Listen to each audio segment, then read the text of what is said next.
falling in love with Jesus. And it's about talking about the price Jesus paid for loving us. Ano-ano po ba ang kinakailangang mangyari, maranasan, at pasanin ng Panginoon para tayo mahalin? In healing people, Jesus lost power and energy to the recipient.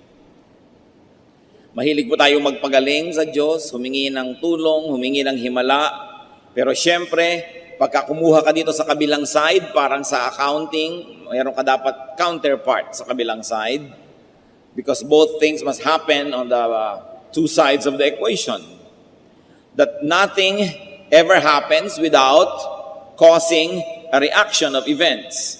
And when Jesus gives power and energy and ministration, He actually pays.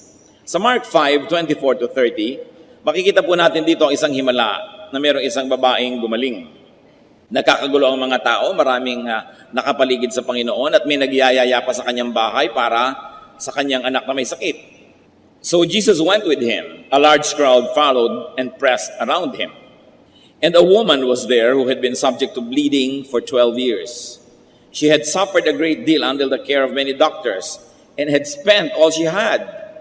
Yet instead of getting better, she grew worse.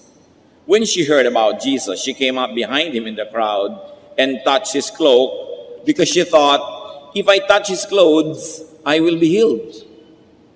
Immediately, the bleeding stopped, and she felt in her body that she was freed from her suffering. At once, Jesus realized that power had gone out from him. He turned around in the crowd and asked, "Who touched my clothes?" So meron po isang babaeng 12 taon nang dinudugo, hindi mapagaling ng sino mamang gagamot, naubos na ang pera, kapupunta rito at kapupunta sa ganung doktor. At sabi niya, mahipo ko lang ang laylayan ng kanyang damit, gagaling ako. Meron siyang ganung mananalig. At sa dinami-rami ng di magkamayaw na tao sa paligid ng Panginoon, obviously touching him, napapadikit sa kanya at nagsisiksikan, ang babaeng ito'y humipo sa kanyang damit. At agad-agad, dahil sa kanyang pananalig, naramdaman niyang siya'y gumaling. Kung meron po kayong napakasakit na karamdaman o napakahirap na kalagayan, kayo ang unang-unang makakaalam kung ito ay nawala. Parang meron kayong tinik na biglang nabunot, meron kang pasan na biglang nawala, alam mo agad, sabi niya, gumaling ako, I know it. At ang Panginoon, may naramdaman din. Naramdaman niya ang kapangyarihan na lumabas mula sa kanya. At sabi niya, sino ang humipo ng damit ko? Sabi ng mga walang kamalay-malay, mga clueless na mga disciples, ang dami-dami po tao na nagkakagulo dito, tinatanong niyo kung sino humipo sa inyo. Because obviously, there were so many people who were able to touch him, but this one particular touch had the touch of faith. Kaya siya lang ang gumaling sa dinami ng nakahipo sa Panginoon, siya lang may pananalig. Kaya sino man ang umaattend ng church, maraming nakikinig pero napagpapala ba? Gumagaling ba? Yung may pananalig lamang, hindi lang lahat ng nakakahipo ang gagaling. Pero ang mahalagang tingnan dito, that Jesus lost energy to the recipient. At naramdaman niya yon. Hindi basta libre-libre lang ipinapamigay niya na baliwala, iniinda at nararamdaman ng Panginoon. Kumisa naman kasi iba, medyo may trabaho ka lang, may konti kang pera, bigyan mo naman kami, hindi mo naman iindahin, ang dami mo naman pera. Paano ko pwede magbigay kahit kanino na hindi mo iniinda? At ang Panginoon talagang nararamdaman niya ang kanyang pagbibigay because He pays. What else did Jesus pay to become our Lord and loving Savior? The Lord received the illnesses upon Himself whenever He healed people. In healing people, He received the illnesses. Matthew 8:16-17, when evening came, many who were demon-possessed were brought to Him, and He drove out the spirits with a word and healed all the sick. This was to fulfill what was spoken through the prophet Isaiah. He took up our infirmities and carried our diseases. Nakikita niyo po yung mga nurses, doctors, technicians na nagsisilbi sa mga pasyenteng may sakit, lalo yung nakakahawa, bihis na bihis, ayos na ayos, linis na linis, dahil baka makuha nila yung sakit. Pero kung yan po ay tinatanggal sa atin, lumilipat. Inoperahan ka, tinanggal yung maruming bahagi ng iyong katawan, napalipat yun dun sa kung saang lugar, kaya iniingatan nila kung saan pumupunta yung mga biological wastes ng ospital. Dahil may paglilipatan yon, kaya kailangang ingatan. Yung basura natin, inalis natin sa ating bahay na wala yung baho pero lumipat sa iba. Kaya yung mga sakit natin na pinapatanggal natin sa Panginoon, sa niya dinadala. Tinatanggap niya sa kanyang sarili. Yun pong He took up our infirmities is from the Greek lambano, which means to accept, to have, to obtain, to receive, to take.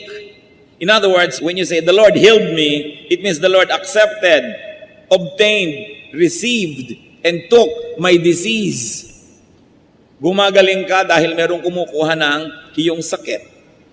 At yung sinabi sa prophecy, He carried our diseases, is from the Greek bastadzo, which is to endure, to sustain, to receive, to carry. Pareho lang.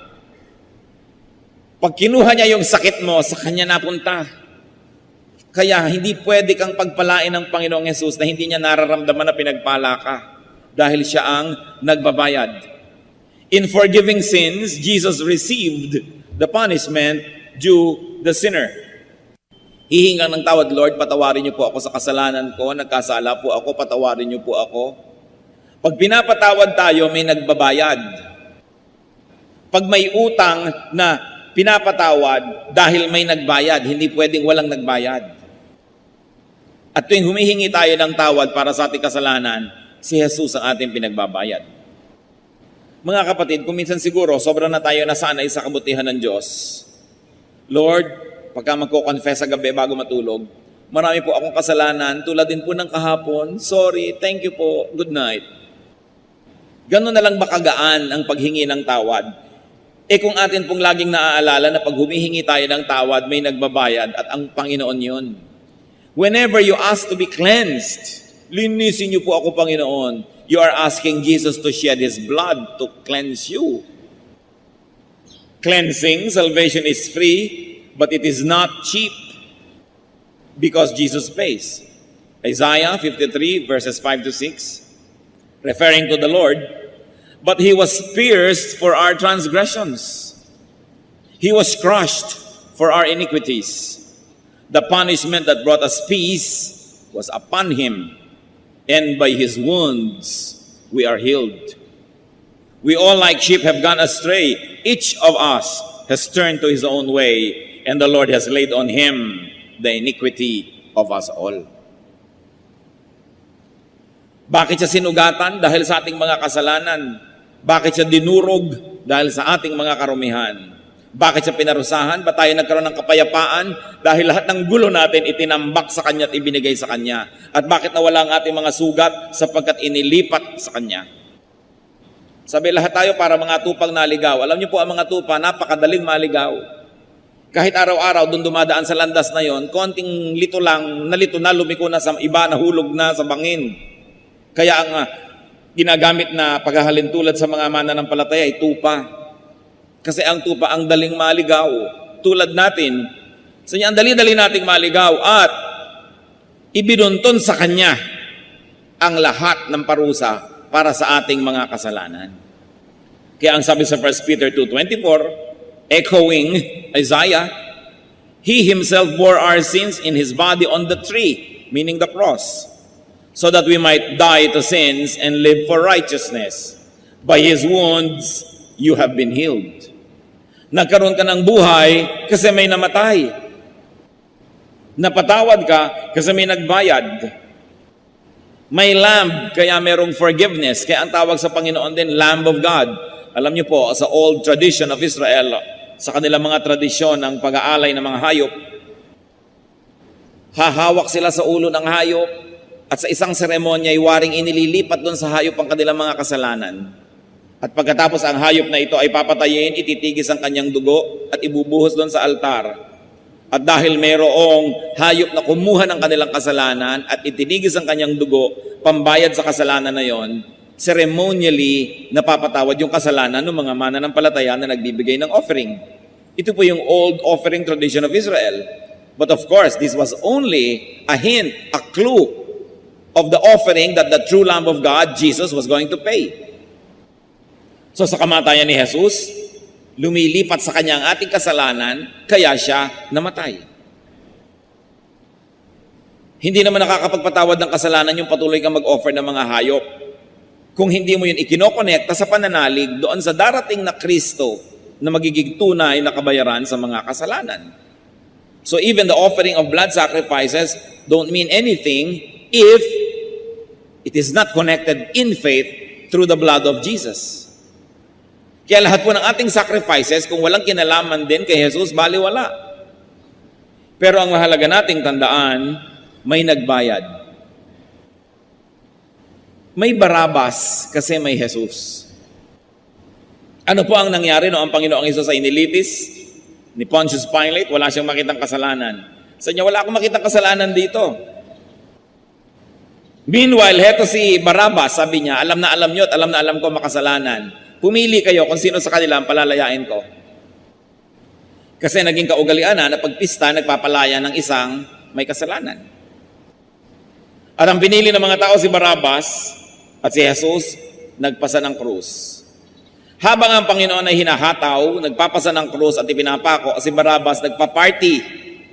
Nagkaroon bigla ng bienvenida party ng kanyang mga kaibigan, kamag-anak, sapagkat siya'y lumaya, samantalang siya'y dapat ay ipako sa krus, dapat siyang parusahan. Pero nakalaya siya dahil si Jesus ang napako. Mga kapatid, tayo ang mga Barabas na yan. Sabihin niyo sa katabi niyo, ikaw si Barabas.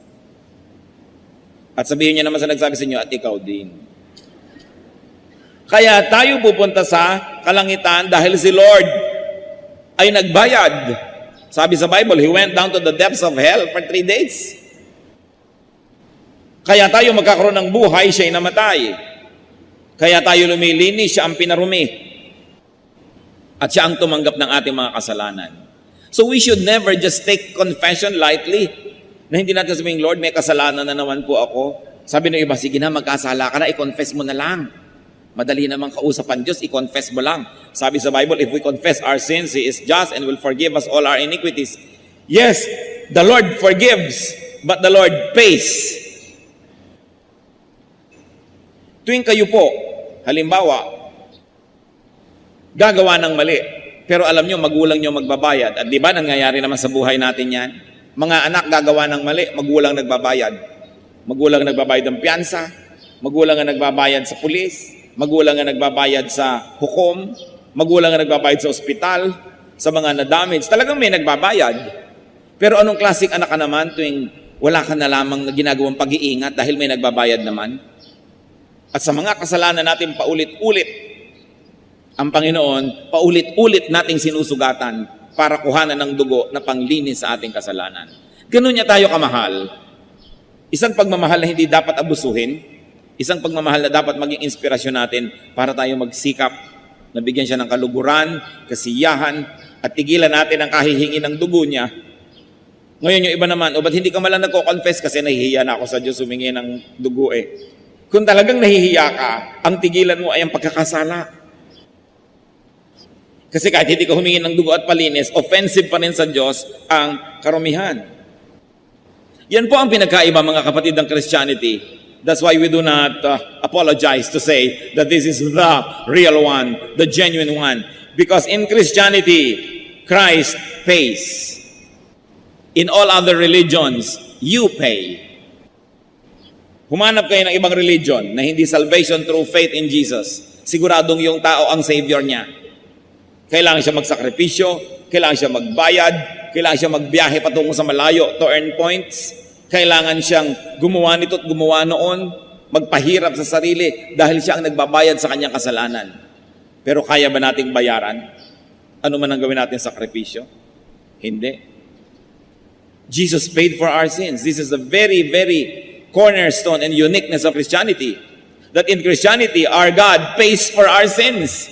In all other religions, you never stop making sacrifices to try to pay for your sin and to please your God. And if it is God who is your judge, who will pay for your sin, and He is the judge, who can condemn you? Kaya sinasabi sa Bible, there is now no more condemnation for those who are in Jesus. Pag namatay ka, siguradong automatic, you're going to paradise. Wala nang hukuman, wala nang magsasakdal. Paano ka isasakdal? Ang hukom, yung Savior mo. Saan ka nakakita ng hukom na matapos kang i-declare guilty, I find this accused guilty, pak! Pagkatapos hinubad niya ang kanyang robe bilang judge, at siya ang naupo sa silya elektrika para sa'yo, siya ang tumanggap ng lethal injection para sa'yo, siya ang nag-serve ng 30 years in prison para sa'yo, pero dineclare kanyang guilty dahil siya ay just. Hindi niya pwedeng sabihin yung tama ay mali, yung mali ay mali. Hindi niya pwedeng sabihin yung mali ay tama. Yung mali, mali. So we are all declared sinful, but Jesus paid for our sins. God, who is our Savior, is also our judge. Yun lang mga kapatid, dapat na sapat na para tayo masecure lagi. Hindi bagay sa mga Christian yung insecure. Nai-insecure ka doon sa isang mahusay-husay na tao. Hindi bagay yan. Hindi bagay yung nai-insecure ka sa ganito, sa ganyan, wala kang siguradong kakainin next month, nai-insecure ka. Kung yung eternity, yung kawalang hanggan, yung forever and ever, isinecure ng Panginoon, hindi pa kaya tayo isecure bukas, ngayon, next week, next month? At kung si Jesus ay mamamatay para sa ating kasalanan, ililipat sa kanyang ating mga sugat, tatanggapin ang mga palo na para sa atin, ang mga pako na dapat ilubog sa ating katawan ay sa kanyang katawan ilubog, hindi pa kaya tayo bigyan ng makakain?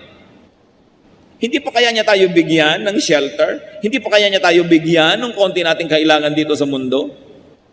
Never be insecure. The love of Jesus is enough to make you smile all the days of your life, no matter what happens. Because our eternity is secure. Merong Kristo, kaya tayo ay ligtas. Ano pa po ang mga sacrifices ni Lord sa atin? In giving happiness and joy, Jesus carried our sorrows. Isaiah 53 verse 4. Surely, He took up our infirmities and carried our sorrows. Yet we considered Him stricken by God, smitten by Him, and afflicted. Sa pagpapasaya sa atin ng Panginoon, siya ang nagdala ng lungkot. Ganyan-ganyan po yung mga counselee. Darating sa counselor, lamu-lamukot ang muka. Madilim ang muka. Mabigat ang puso. Matapos magbuhos ng kanyang mga sama ng loob, maipanalangin at mabigyan ng makadiyos na payo, lalabas sa counseling room, nakangiti na, maligaya. Kung hindi man kumpleto, nabawasan na yung dala niyang mabigat. At sa pangatlo, pang-apat na counseling, gumaan na siya. Alam niyo po kung ano nangyari? Pag alis niyo sa counselor, sa pastor na nagbigay sa inyo ng payo, siyang bumigat. Naalaman niya yung mga problema niyo, ininda niya yung mga suliranin ninyo, yung mga gulo niyo sa buhay, tinambak niyo lahat sa kanya. Siya ngayon na may dala-dala. Because the servants of Christ are little Christs. Kaya yung ginagawa ni Kristo, ginagawa din ng mga lingkod niya. Kaya yung mga ibang gusto magpa-counsel, pagkatapos ng message, pwede po magpa-counsel. Anak, hindi mo alam ang sinasabi mo? Kaka-message lang natin, dahil ko pang nakipag-boxing sa 5 flash elorde. Pwede ba nating i-schedule yan so I can give you undivided attention? Ngayon ko na po kailangan. Napaka mga unreasonable kuminsan ng mga anak ng Diyos. Pero sa doktor, nakikipag-appointment. Sa dentista, nakikipag-appointment. Sa dermatologist, nakikipag-appointment. Kahit 30 days later, nakapila sa kanyang liposuction. Pero pag magpapapayo sa mga lingkod ng Diyos, gusto ngayon na agad, ayaw pumila. At akala mo, gumaan na yung kanyang pakiramdam, hindi mo lang iniisip at ipanalangin yung counselor niya na gumaan siya dahil yung bigat nalipat doon. Yan po ang ministration ng mga anak ng Diyos. May sumaya dahil may lumungkot. Kaya ang tawag sa Panginoon sa Isaiah 53 verse 3, a man of sorrows. Paano ka naman sasaya kung talagang alam mo at diniinda mo ang suliranin ng mundo? Kaya dapat nating ipinapanalangin po ang ating mga counselors. Para kasi silang basurahan. Yung lahat ng basura mo, itatambak mo sa kanila, luminis ka't gumaan pero naiwan sa kanila. Anong gagawin nila? They have to be helped spiritually. Because that is difficult. What else did Jesus pay? In serving people, Jesus got tired.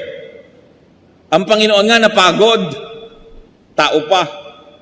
Mark 6:31, then because so many people were coming and going, that they did not even have a chance to eat, He said to them, come with me by yourselves to a quiet place and get some rest. Hindi na matapos-tapos ang miniministera ng mga tao. Sabi ng Panginoon sa kanyang disciples, magsara muna tayo. The doctor is out. Magpahinga muna tayong lahat sa isang tahimik na lugar. At alam ni Lord John. And people are comforted because someone takes their burdens. Kaya kita nyo, nakakita ng kapahingahan yung mga lumalapit sa kanila at ang napagod yung mga disciples. But we must here appreciate the ministry of Christians. That the disciples help the Lord serve the people. That the disciples help the Lord carry His cross. Sa Matthew 27:32, an interesting episode happened on the way to Golgotha. No ang Panginoon po ay nagpapasa ng krus, merong biglang nakatulong sa kanya ng pagpapasan. As they were going out, they met a man from Cyrene named Simon, and they forced him to carry the cross. Wala naman tao magbo-volunteer na buhatin yung krus ni Kristo eh. Wala naman taong talagang willing na tulungan si Kristo magbuhat. Kaya this man was forced. We should know that many servants, many helpers, and disciples of Christ were actually forced to help the Lord. Bihirang-bihira, and I'll be suspicious of people who really would like to become pastors. Yung talagang gustong-gusto maging pastor na gustong-gusto. Bakit? Siguro ang nakikita lang niya, yung lagi kang nakakaupo sa presidential table, lagi ka kumisang nare-regaluhan ng pinya, naaalala ka ng mga tao, iniimbita ka sa kanilang mga debut, sa birthdays, so gusto-gusto mo ngayon maging pastor kasi walang taong matino na iibigin niyang gusto niya magpasa ng krus. Kaya yung nagpapasa ng krus, yan ay mga pinilit pa ng Diyos. Mga kumisan, pinagsara na ng ibang pinto para mag-serve na talaga dahil ayaw pa eh. O kaya takas ng takas katulad na ni Jonah na nagbabagyo pa at kung ano-anong dilubyo ang nangyari para lang sumunod siya sa kagustuhan ng Diyos.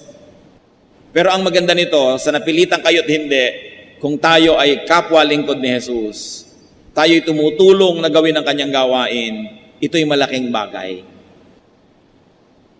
Kahit si Jesus na nga siya, kinailangan pa na magkaroon ng isang taong katuwang, katulong sa kanyang gawain. Hindi dahil kailangan niya ang tao, because God wants to dignify us and He likes us to become His workmates, His partners, His supporters. Kaya tayo kahit nag-aagam-agam, may konting duda, and your love for yourself, for your comfort, for your freedom, discourages you from helping Christ carry His cross, follow the voice of God and help the Lord carry His cross. Kaya ang kasabi-sabi niya, carry your cross and follow me. Gusto mo palang sumunod kay Kristo? Hindi ba nakakahiya na si Kristong Diyos ay may pasang krus tapos sumusunod ka, wala kang dala? Kaya ang susunod kay Kristo, papasan din ang kanyang munting krus. Salamat na lang, hindi sa kanya ipinapapasan yung krus, yung cross of salvation. Kundi yung cross na lang niya na, halimbawa, mahiyain siya, dapat niya yung talunin. Halimbawa, tamad siya, dapat niya sipagan. Halimbawa, proud siya, dapat siya maging humble. Yun ang mga cross na dinadala natin. Na marami na siyang trabaho sa buhay, mapapagod pa siya. It's still a cross that we have to carry. But it is a ministry. In identifying with people, Jesus lost His favored status. He lost His fellowship with the Father. Naranasan nyo na ba na kayo nasa isang marangal na kalagayan, pagkatapos may mga tao nasa isang abang kalagayan, pero in identifying with them, bumaba tuloy yung ranking nyo? Ganyan ang ginawa ni Jesus. Kung minsan ikaw ay napaka-respectable person, very accomplished, pagkatapos ang mga kapatid mo, ang mga pinsan mo, ang lahat ng kamag-anak mo, basagulero, mga hampas lupa, pero in identifying with them, nababawasan ang iyong ningning, but you identify with them nevertheless, kasi kamag-anak mo. Isa kang kagalang-galang na teacher na babae, ginagalang ng lahat, tapos yung asawa mo, pasuray-suray at laseng. Dahil sa iyong association, nadadala ka niya pababa. Ano kaya ang pagbaba na dinadala natin sa Panginoon? Na siya'y nasa langit, literally ibinaba sa lupa. Napakataas ang kalagayan, siya'y naging hamak, siya'y naging kawawa, inapi-api, sinaktan. Biruin mo, anak ng Diyos, sasampalin ng tao lamang, papahirapan, sasaksakin, hahampasin. At hindi lang yon. Naputol pa ang kanyang favored fellowship with the Father. Matthew 27:46. About the 9th hour, Jesus cried out in a loud voice, Eloi, Eloi, lama sabachthani, which means, my God, why have you forsaken me? Isang napakalaking tanong sa marami, bakit sinasabi ni Jesus yun nung mamamatay na siya? Because when Jesus was about to die, all your sins, my sins, the sins of all people of the world, then, now, and in the future, were placed upon Him. Ang lahat ng ating kasalanan, itinambak kay Jesus. Pati yung gagawin pa lang natin, itinambak na para pag nangyari't ginawa natin at inihingi natin ng tawad, nabayaran na rin sa krus. Kaya naputol ang relasyon ng Ama sa Anak, because how can God who is holy, how can the Father who is perfectly holy have fellowship with the Son who has now become the sin and who has now become the personification of sin? Nalipat sa Kanya lahat. Kumisan, may anak ka, hindi mo gusto yung mapapangasawa dahil nakipag-isa doon, itatakwil mo. Hindi mo na ako ama mula ngayon. E paano pa yung Diyos Ama sa langit? Ano magiging relasyon niya sa Diyos Anak na naging sobrang makasalanan, pati yun naputol? Ibinaba natin ang kalagayan ng Panginoon at ginawa niya yon para tayo itaas. Huwag magtaka, mga kapatid, if in our association with Jesus, sa tingin ng iba bumababa tayo. Sobrang pagbaba ang ginawa ng Panginoon para maki-associate sa atin. Huwag tayong manghinayang kung sa tingin lang ng ibang tao dyan, bumababa tayo dahil kayo nagbabasa ngayon ng Bible, dahil ikaw ngayon ay naging born-again Christian, dahil ikaw ngayon ay naghahanap ng katotohanan. Sabi nila, ano nangyari sa'yo? Bakit iniwan mo ang ating dating relihiyon? Naligaw ka na ng landas, nababaliw ka na, nagba-Bible ka na. Kuminsan, itinatatuhan natin ang ating pagiging anak ng Diyos para huwag bumaba ang pagtingin ng iba sa atin. Pero ang pagbaba ng Panginoon, hindi sa pagtingin ng makasalanang tao, kundi sa pagtingin ng Diyos Ama, ginawa niya para sa atin. So you be identified with Jesus. If He was willing to be identified with you, all the more that we should be willing to be identified with Him.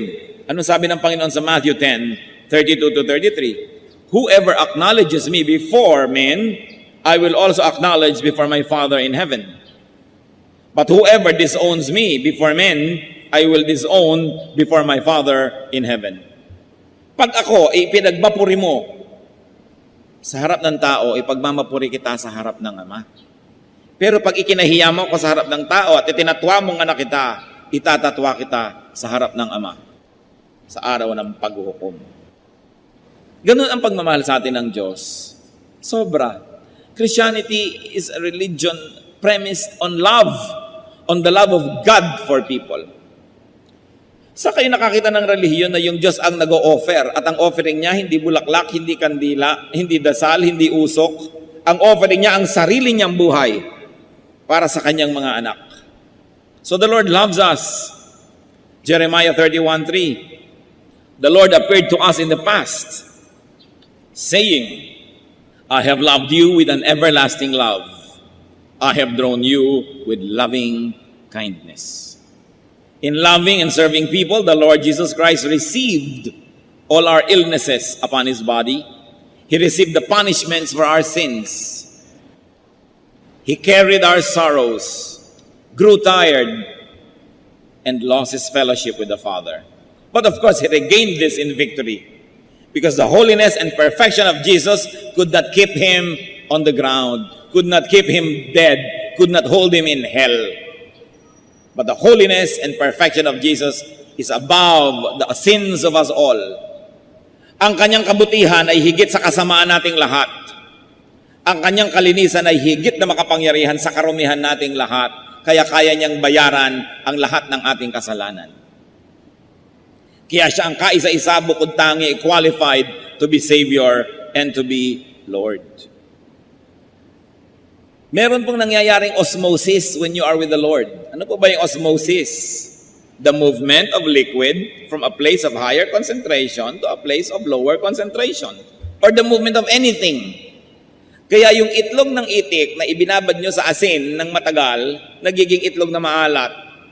Kasi yung alat ng asin nakakalampas doon sa shell na yan ng itlog at nakakapasok sa loob, nagiging maalat.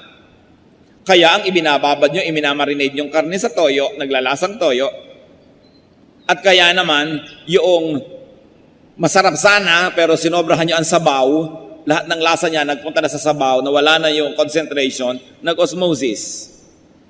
Pag tayo babad sa Panginoon, osmosis happens. Yung kapangyarihan niya, yung kanyang lasa, yung kanyang kagandahan lumilipat sa atin. At alam niyo nangyayari, lahat ng kasamaan natin at karumihan lumilipat sa kanya at binabayaran niya.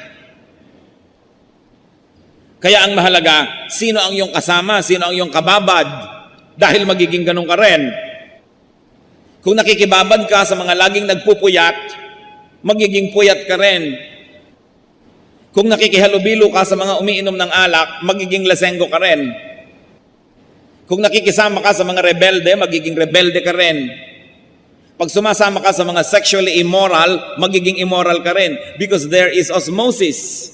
That's why you choose who you go with. Pero syempre, marami namang gustong maglasing talaga, so sasama dun sa nagyayaya sa inuman. Kasi sila mismo gusto rin nila yun eh. Paano pa ako nakonsente, na-encourage? Di lalong mangyayari yun. Kaya yung mayayabang na sumasama sa kapwa mayabang, lalong yumayabang. Yung mga tamad na sumasama sa mga tamad, lalong nagiging tamad. Anong mangyayari kung sumasama tayo sa mga makadiyos? Anong mangyayari kung makikiisa tayo sa Diyos mismo? Kaya napakahalaga that there is osmosis happening in our lives. Saan ba tayo bumababad? Sa salita ng Diyos, sa kabutihan, sa magandang payo? Do not be surprised if in ministering to Christ and in ministering for Christ, you suffer. Huwag kayong ma-surprise. Sasabihin nyo, kung kailan pa ako naging Christian, nagkaroon ako ng ganitong uri ng suffering. Kung kailan pa ako naglingkod sa Panginoon, kung kailan pa ako sumali sa choir, o naging instrumentalist, o Sunday school teacher, kung kailan pa ako nagpastor, kung kailan pa ako nag-volunteer, nagkaroon ako ng suffering. Don't be surprised, because Christ that you follow suffered. Pero, yung sinusundan niya naman patungo sa kaluwalhatian, tatandaan natin, ang daan tungo sa langit ay kailangang dumaan sa Kalbaryo. Sapagkat ang Panginoon na umakyat sa langit ay dumaan sa Kalbaryo at sa krus. At salamat na lang yung most of the suffering was done for us by Christ and we don't have to suffer anymore. Konti na lang ang natira sa atin, parang yung tumulong kay Jesus. Tumulong lang siyang magbuhat sandali pero hindi naman siyang ipinako. Kaya mga kapatid, maghanap-hanap naman tayo ng mabubuhat. Maghanap-hanap naman tayo ng maitutulong sa ministry ng Panginoon sapagkat maging nung siya idadalin sa Kalbaryo, ipinakita yung ganung pamamaraan na ang tao ay tutulong, ang tao ay kasama sa pagbubuhat ng krus. Lalo tayong mga mananampalataya. Huwag kayong magulat kung may mga trial. Huwag kayong magulat na ngayon pa na naging Kristiyano ka, kung minsan nagkaroon ng mga hirap. 1 Peter 4:12-13 says, Dear friends, do not be surprised at the painful trial you are suffering, as though something strange were happening to you. But rejoice that you participate in the sufferings of Christ, so that you may be overjoyed when His glory is revealed. Sabi, kung kayo ay nararamay at napapasama sa mga suffering ng Panginoon, magpasalamat kayo at magkaroon kayo ng ligaya. Huwag kayong magulat. Sapagkat si Jesus mismo ay nahirapan, ang mga disciples ay nahirapan. Ang nakakagulat kung hindi man lang kayo mahirapan, baka hindi kayo kasali. Yun ang nais nating maalala. John 21:15-16. When they had finished eating, Jesus said to Simon Peter, Simon, son of John, do you truly love me more than these? Yes, Lord, he said, you know that I love you. And Jesus said, feed my lambs. Again, Jesus said, Simon, son of John, do you truly love me? He answered, yes, Lord, you know that I love you. Jesus said, take care of my sheep. So tayo minahal ng Panginoon. Ang tanong sa atin ngayon, mahal mo ba ako? At kung ang sagot nyo, yes, Lord, I love you. Alam nyo ang sagot niya, bueno, feed my sheep. Feed my lambs. Take care of my people. Take care of my church. The church is the body of believers, the head of which is Jesus. Kung mahal mo ako, paano mo ako paglilingkuran? Nasa langit ako, paglingkuran mo ang mga kapatid, ang kapatiran, ang church. Paano mo ako bibigyan? Ang yaman-yaman ko, wala akong kailangan, Diyos ako. Buwes, bigyan mo ang mga kapatid, bigyan mo ang gawain, bigyan mo ang misyon, bigyan mo ang church. Paano mo ako tutulungan ay ako'y Diyos? Tulungan mo ang mga kapuspalad, ang mga kawawa, because whatever you do to the least of this, you do to me. Gusto mo akong gawa ng mabuti? Sabi ng Panginoon, gawin mo sa iyong kapwa. Gawin mo, unang-una sa iyong mga kapatid sa pananalig, at pagkatapos gawin mo kahit kanino paman. Yan ay ituturing ko na ginagawa mo sa akin. Jesus is loving, we should be grateful.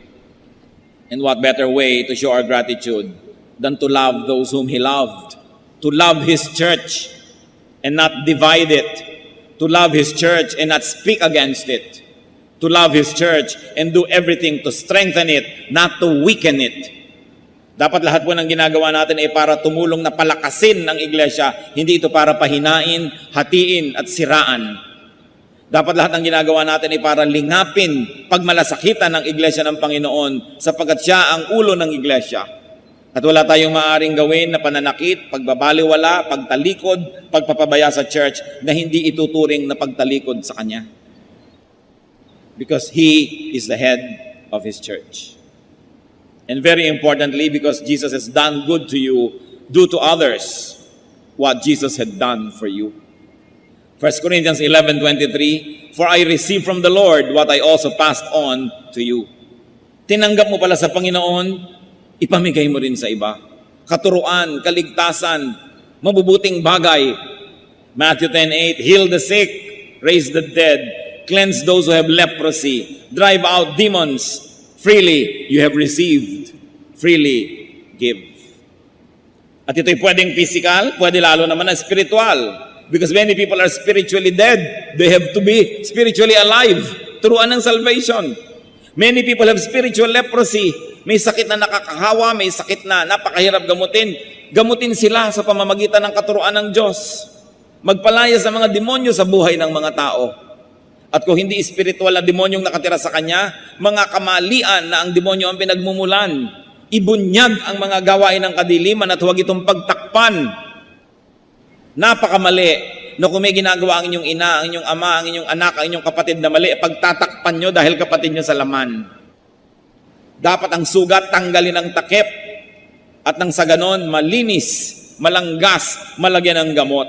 Kung patuloy mo itong tatakpan, hindi gagaling. At napakarami po na spiritual sicknesses sapagkat pinagtatakpan ng mga kamag-anak, hindi napapagaling, hindi namiministeran, hindi nabibigyan ng counseling dahil nagpapanggap sila na wala namang mali. Yun ang sinabi ni Jose Rizal sa introduction sa No Limit Tangere.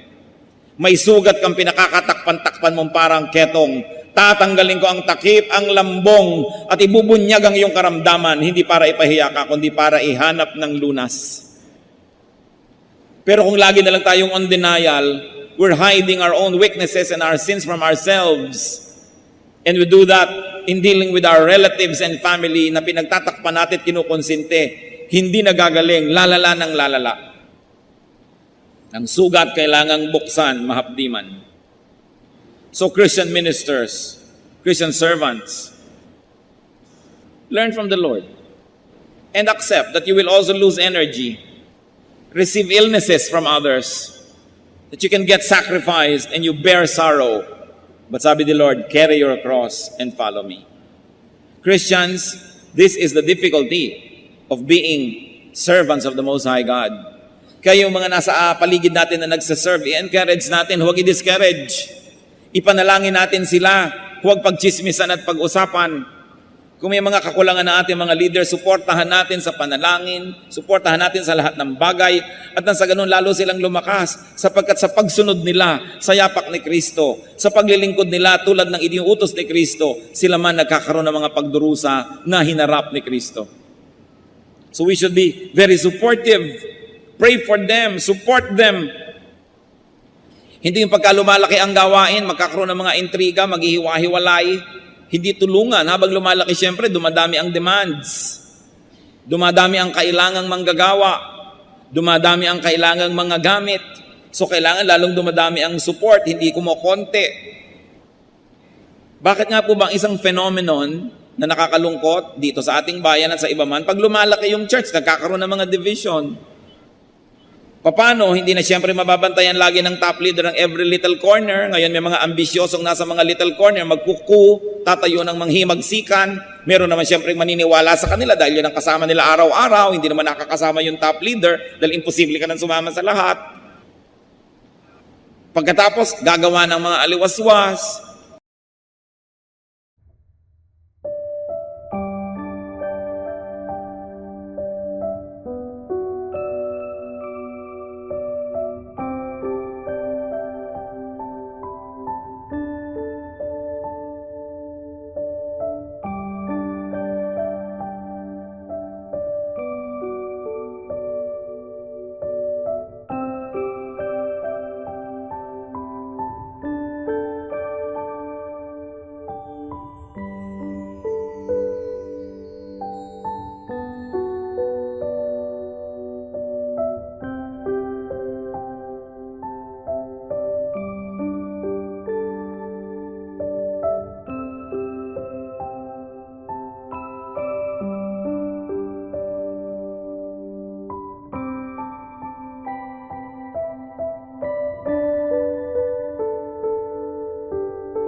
Bulong-bulungan, aalis ako dito, sumama ka sa akin, magre-recruit ng mga tao. Kaya ang mga churches sa Pilipinas, pag lumalaki, marami nagkaka-divide.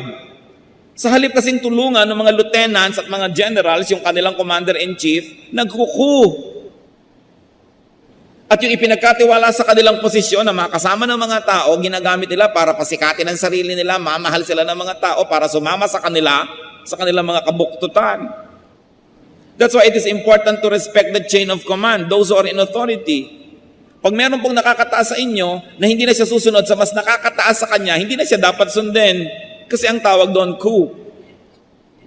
Ang sabi ni Lord, respect those who are in authority. So we should never support such kind of efforts. Lalo sa church. Kasi kung minsan sa mga gobyerno, hindi mo na alam kung godly yung leadership. Alam nga namang si Hitler yung leader, sasabihin mo pa, respect those who are in authority. Pag hindi na makadiyos, huwag mong sundin. Dahil pag si Satanas na ang sinusunod, hindi na dapat yung sundin. So it is important for us to realize the sacrifices also of those who obey the Lord. Ang ating mga choir leader, ang ating mga Sunday school teacher, sa kanilang nananahimik na buhay, pumayag sila magpasandi ng krus na yon, huwag nating dagdagan. Huwag na tayo yung maging pasanin. Maging supportive tayo. It is important to pray for those who follow Jesus. You know, pati ang mga babae po, very supportive sa Panginoon. Nung siya naglalakbay sa Galilee, sabi sa Mark 15:41, in Galilee, these women had followed him, meaning the Lord, and cared for his needs.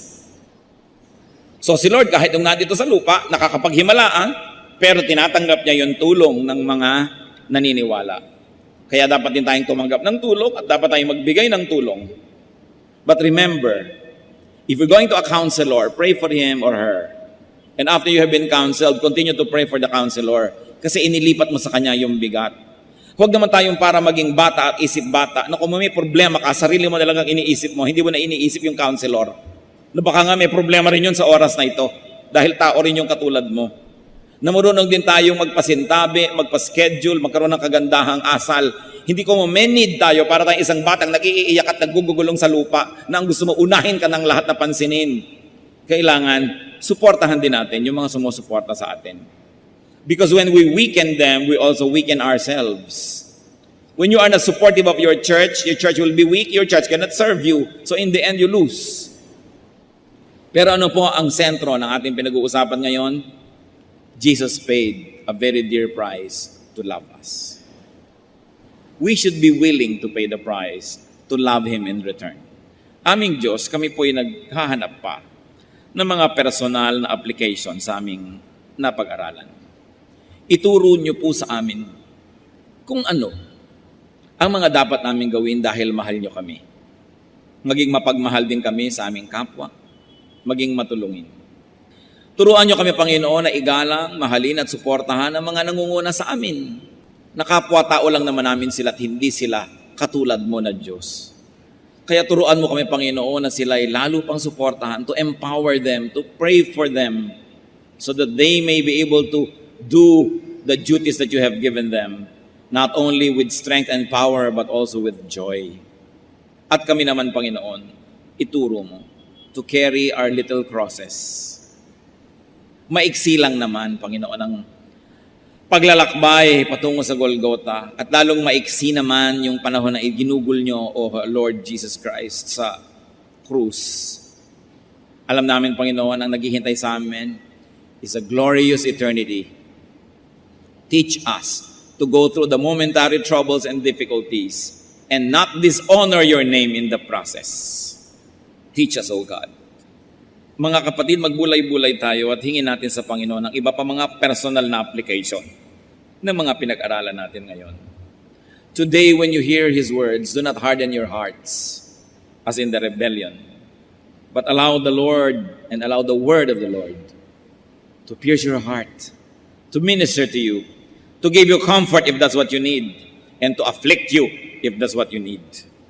Let us be alone with the Lord, ponder His love,